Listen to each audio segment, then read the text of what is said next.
안녕하십니까 여러분. 이제 뉴런 파트 선생님이랑 같이 또 살펴보겠습니다.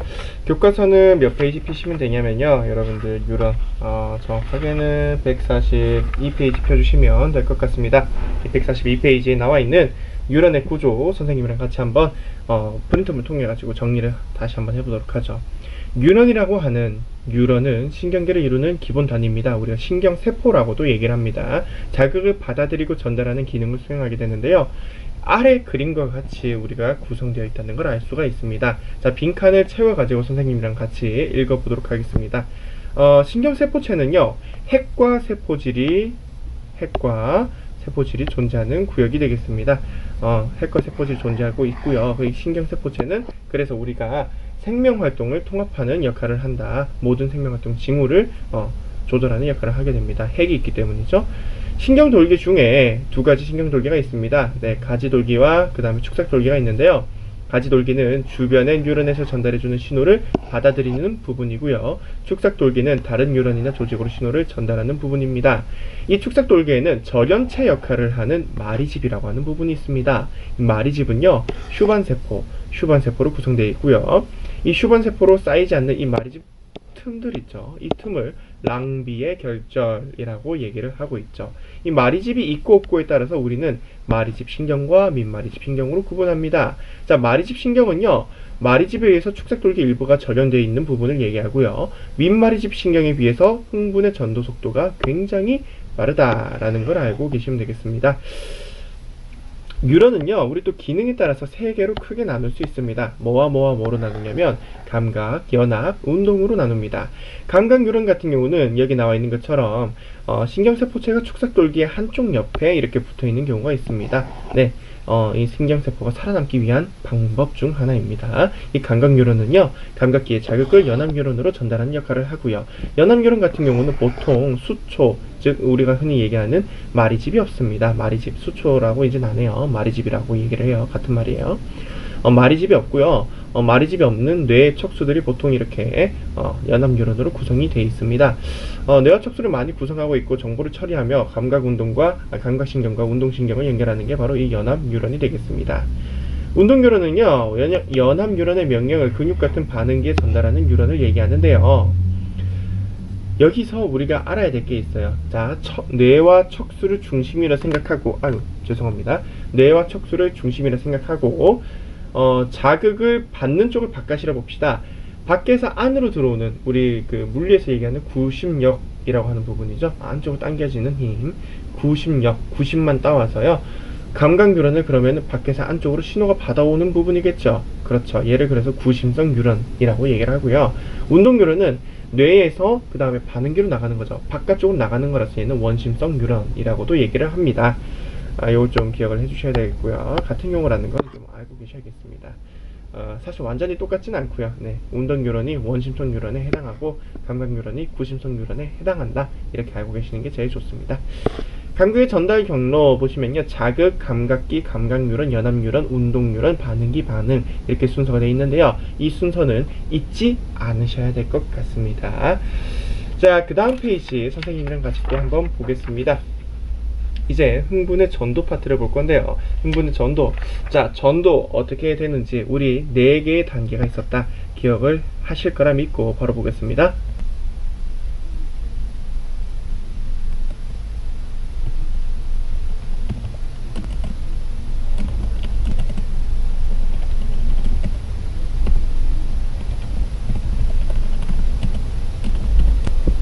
계속해서 설명하겠습니다.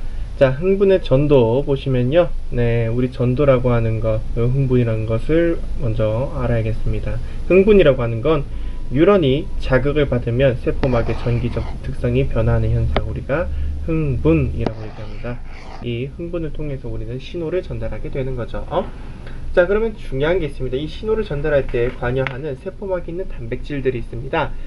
이 단백질, 이걸 우리는 뭐라고 하냐? 수송 단백질이라고 합니다. 여러분들 나트륨 통로, 칼륨 통로, 나트륨 칼륨 펌프 이 세 가지를 배우게 될 건데요. 자, 이 수송 단백질은 크게 능동수송과 수동수송을 하는 두 가지 기능 단백질로 나눕니다. 자, 능동수송을 하는 기능 단백질은 뭐라 하냐? 우린 펌프라고 얘기를 합니다. 뭐라고 한다고? 자, 펌프라고 얘기를 하고요. 그 다음 수동수송하는 걸 우리는 얘를 채널, 통로라고 얘기를 합니다. 통로 단백질.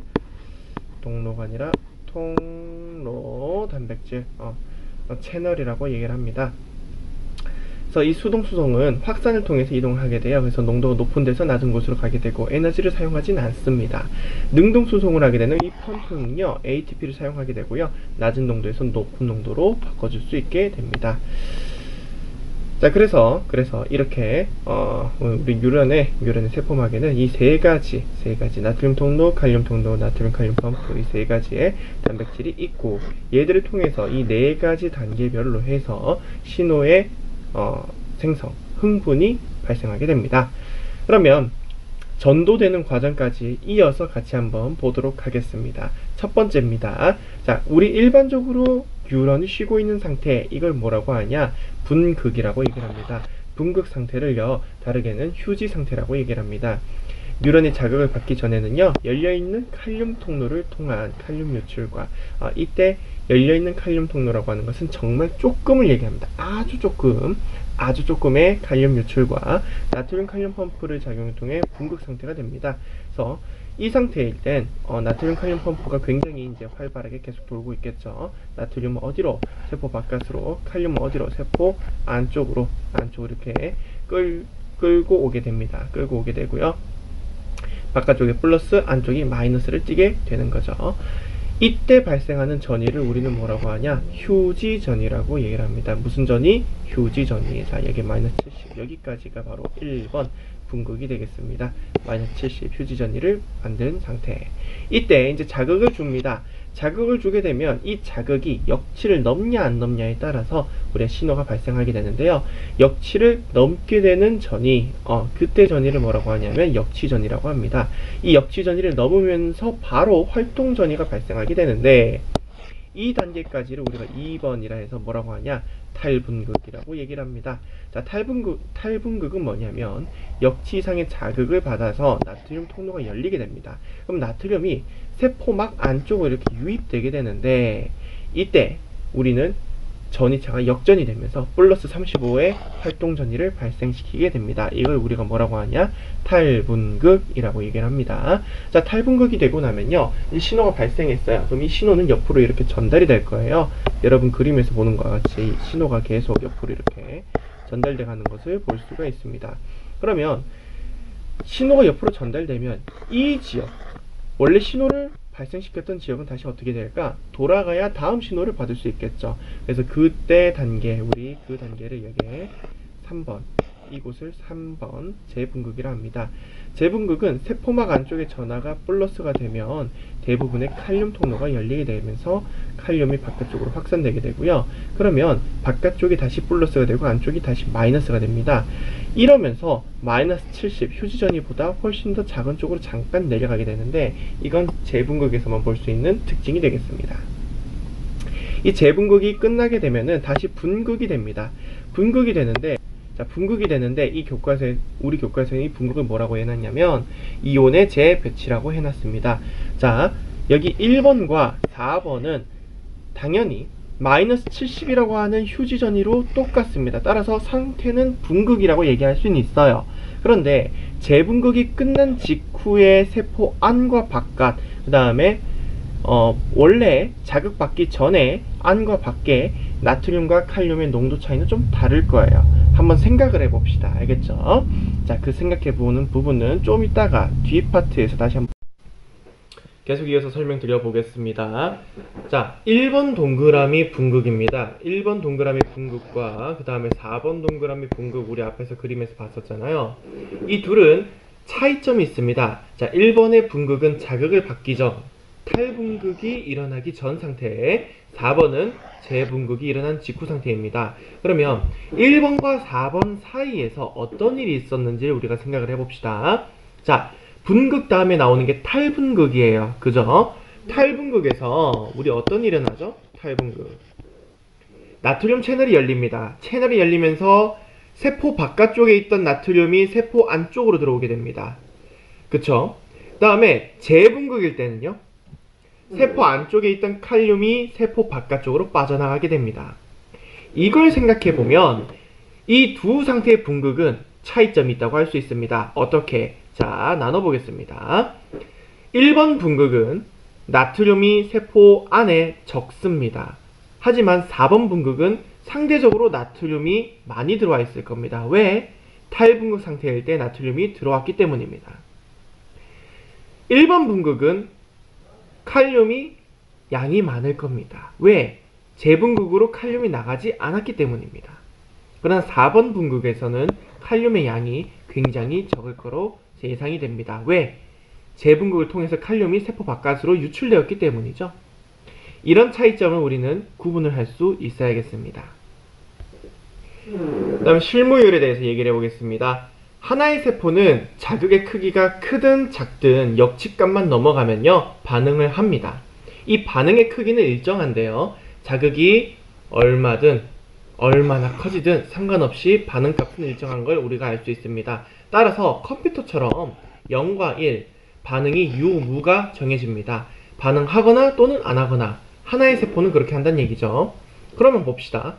자극을 2를 줬는데 반응을 했어요. 그러면 자극을 4를 주면 세기가 2배나 증가했어. 어떻게 될까? 반응을 하겠죠. 왜? 역치값이 뛰어넘어졌기 때문입니다. 역치라고 하는 것은 우리가 반응을 일으킬 수 있는 최소한의 한계를 역치라고 얘기를 합니다. 이 역치값만 넘으면 자극의 세기가 크든 작든 상관없이 일정하게 반응을 하게 되는 거죠. 단 이때 하나의 근세포에서 그렇게 반응을 하게 됩니다. 그런데 이 하나의 근세포가 여러 개의 근세포로 묶이게 되죠. 다발로 묶인단 말이죠. 그러면 하나의 세포가 반응할 때랑 그 다음에 여러 개의 세포가 반응할 때 차이점이 있다는 얘기입니다. 어떤 차이점이 있냐? 세기를 다양하게 줄 수 있다는 얘기죠. 보겠습니다. 여기 첫 번째 계단은 하나의 세포가 반응했을 때, 두 번째 계단은 하나 세포에 또 다른 세포, 즉 두 개의 세포가 반응했을 때, 그 다음은 세 개의 세포가, 그 다음은 네 개의 세포가, 이렇게 세포 하나하나가 엮이면 다양한 값을 나타낼 수 있다 이겁니다. 옆에 오른쪽에 문제를 보겠습니다. 단일 신경세포가 역치 이상의 자극을 받으면요 아래와 같은 막전이 변화를 나타낸다고 합니다. 만약에 이 역치 이상의 자극 A보다 2배 더 강력한 자극을 주었다. 이때 단일 신경세포의 막전이 변화는 어떻게 되겠습니까? 그렇습니다. 똑같습니다. 똑같다. 이걸 기억을 해주시면 되겠습니다. 자, 우리 방금 전까지 뭘 배웠었냐면 흥분의 전도를 배웠습니다. 이제 흥분의 전달에 대해서 한번 배워보도록 하겠습니다. 자, 흥분의 전달. 얘는 전도와 차이가 있습니다. 전도는 뭐고 전달은 뭐냐? 자, 지금부터 설명 들어가겠습니다. 잘 보세요. 흥분의 전도라고 하는 것은, 자, 여러분 화면에 보시면 노란색 시냅스 전 뉴런 보이시죠? 시냅스 전 뉴런 보이시죠? 네. 만약에 이 신경세포체에서 자극이 발생했다. 그러면 이렇게 쭉쭉 축적돌기 따라서 따라가는 거. 이게 뭐다? 전도입니다. 하나의 세포에서 이렇게 퍼져나가는 흥분을 우리는 전도라고 얘기를 하는데요. 기존에 있던 하나의 세포에서 또 다른 세포로 흥분이 넘어가는 걸 우린 뭐라고 한다? 전달이라고 합니다. 그래서 여기서부터 이렇게 넘어가게 되는 거. 우리는 이걸 전달이라고 합니다. 자, 전달은 또 다른 뉴런으로 신호가 넘어가는 걸 얘기를 하고요. 그 구조가 바로 이렇게 생겼죠? 보시면 축삭돌기 되어 있습니다. 네, 이거는 시냅스 전 뉴런입니다. 시냅스 전에 있는 뉴런. 그리고 이 축삭돌기와 만나고 있는 요 부분, 이 부분이 뭘까요? 그렇습니다. 여기는 가지돌기 또는 뭐라고 얘기할 수 있냐? 신경세포체가 되겠습니다. 신경세포체. 이 틈을 우리는 시냅스 틈이라고 얘기를 했습니다. 시냅스 틈에는 약 한 20나노미터 정도의 틈이 있고요. 이 시냅스 소포가 안에 뭘 가지고 있죠? 신경 전달 물질들을 많이 가지고 있죠. 이 신경 전달 물질을 시냅스 틈으로 내보내게 되면 탈분극이 발생하게 됩니다. 탈분극이 발생해서 나트륨이 유입이 되고 결국 신호가 전달되게 되는 거죠. 이런 식으로 우리가 확대된 모습을 살펴볼 수 있는데요. 자, 여기 보시면 시냅스 틈에 신경세포체래요. 시냅스 소포가 이렇게 세포막이랑 융합을 해서 뭘 내보내게 됩니까? 신경 전달 물질을 내보내면 가지돌기에 있는 나트륨 통로가 열리게 됩니다. 이 나트륨 통로가 열리면서 뭐가 지나가게 됩니까? 나트륨이 지나가면서 뭐가 일어나죠? 탈분극이 일어나게 되는 거죠. 여러분들 이 과정 잘 기억을 해주시고 전도와 전달이 차이가 있다는 거 알아두셔야 됩니다. 그래서 시냅스에서 흥분의 전달 방향은요, 축삭돌기 말단에서 가지돌기 또는 신경세포체 이렇게 넘어가게 됩니다. 넘어가는 방향은 거꾸로 넘어가진 않아요. 알겠죠? 그런데 우리가 알아둬야 될 게 하나 있다. 어떤 게 있냐? 자, 선생님이랑 같이 한번 알아보도록 하겠습니다. 자, 선생님이랑 알아볼 것은 바로 이것입니다.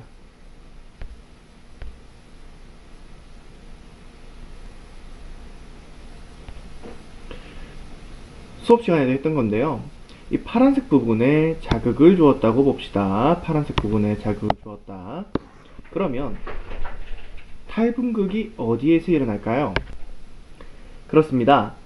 B, 그리고 C, 그리고 D 이렇게 세 개는 탈분극이 일어나지만 A는 일어난다, 안 일어난다? 일어나지 않더라. 왜 그렇게 되죠? 자극을 준 곳을 기점으로 좌우로 전도됩니다. 그렇죠. 나트륨이 이렇게 퍼져나가게 되죠. 그리고 이 끝부분 축삭돌기에 도착하게 되면 그 다음 가지돌기로 혹은 신경세포체로 신경 전달 물질에 의해서 신호가 전달되게 되죠. 그래서 D까지도 쭉 퍼져나가게 되는 거죠. 그래서 우리가 수업 때 내용 다시 한번 생각해 봅시다. 자, 선생님 빨간색으로 표시를 해볼게요. 하나의 세포에서 이렇게 퍼져나가는 걸 우리는 뭐라고 한다? 전도. 그리고 하나의 세포에서 다른 세포로 넘어가는 걸 이걸 뭐라고 한다? 전달이라고 합니다. 꼭 좀 기억을 해주셔야 되는 부분 되겠습니다. 감사합니다. 자, 그리고 이 자료 부분도 같이 한번 보겠습니다. 자료. 이 자료가 정말 중요한 자료라서요.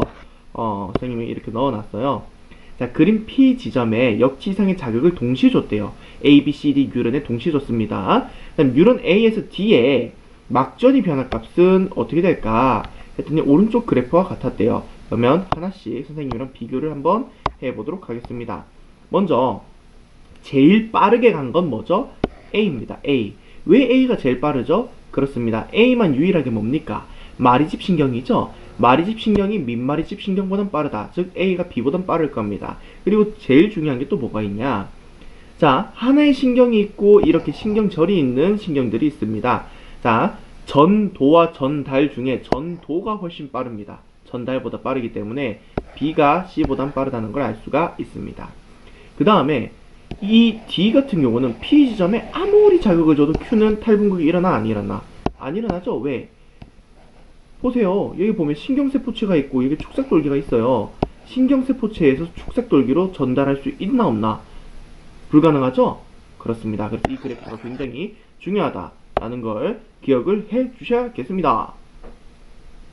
여기까지 해서 우리 신경 파트 정리 다 했습니다. 그동안 수고 많으셨습니다.